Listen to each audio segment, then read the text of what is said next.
Hello everyone, কি অবস্থা সবার? আশা করি তোমরা সবাই অনেক ভালো আছো আর আমরাও কিন্তু অনেক ভালো আছি। সো তোমরা লাস্ট 2-3টে ভিডিওতে দেখছো যে আমি দিদি বাড়ি আসি, তো তোমাদেরকে বলছিলাম যে একটা ইন্টারেস্টিং জায়গায় যাব। তো আজকে সেখানে আমরা যাচ্ছি। ফার্স্টে ভাবছিলাম যাওয়া হবে না, কারণ প্রচুর পরিমাণ বৃষ্টি হচ্ছিল। তো তারপরে একটু বৃষ্টিটা কমলে আমরা বেরোইছি, কারণ আমরা আছি আর মাত্র একদিন। আমরা আজকে না বেরোলে আর বেরোতে পারবো না।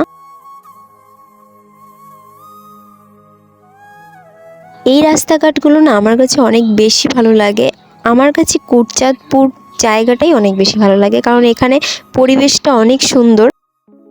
আচ্ছা, তোমাদেরকে বলাই হয়নি, আমার দিদি বাড়িটা হচ্ছে কোটচাঁদপুরে।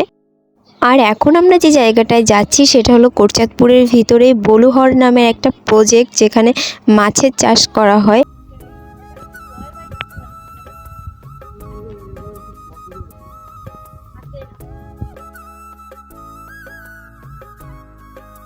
সো এইটুকুই ছিল আমার এই ভিডিওটা। তো আমাদের ঘোরাফেরা এইটুকুই ছিল। তারপর আমরা অনেকক্ষণ ভ্যানে করে পুরো রাস্তাটা ঘুরে ঘুরে দেখতেছিলাম পাশের বাগানগুলো। তারপরে এখানে আম গাছ প্রচুর পরিমাণে, তারপর ড্রাগন ফল গাছ। মেঘলা মেঘলা ওয়েদার। তারপরে আমরা তো সবাই ভ্যানে ছিলাম, মানে বৃষ্টি পড়তেছিল হালকা হালকা। তো এই ফিলিংসটা জাস্ট অন্যরকম ছিল। ভালোই একটা ঘোরা হলো আমাদের।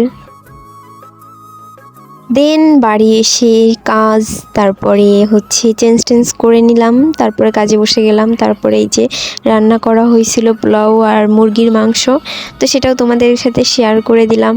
তো আজকের ভিডিওটা এই পর্যন্ত। সবাই ভালো থেকো, সুস্থ থাকো। অবশ্যই আমার চ্যানেলটা সাবস্ক্রাইব করে দিয়ে যেও। আর হ্যাঁ, কোটচাঁদপুর থেকে যারা আমার ভিডিও দেখতেছো অবশ্যই কমেন্টে হাই লিখে যেও।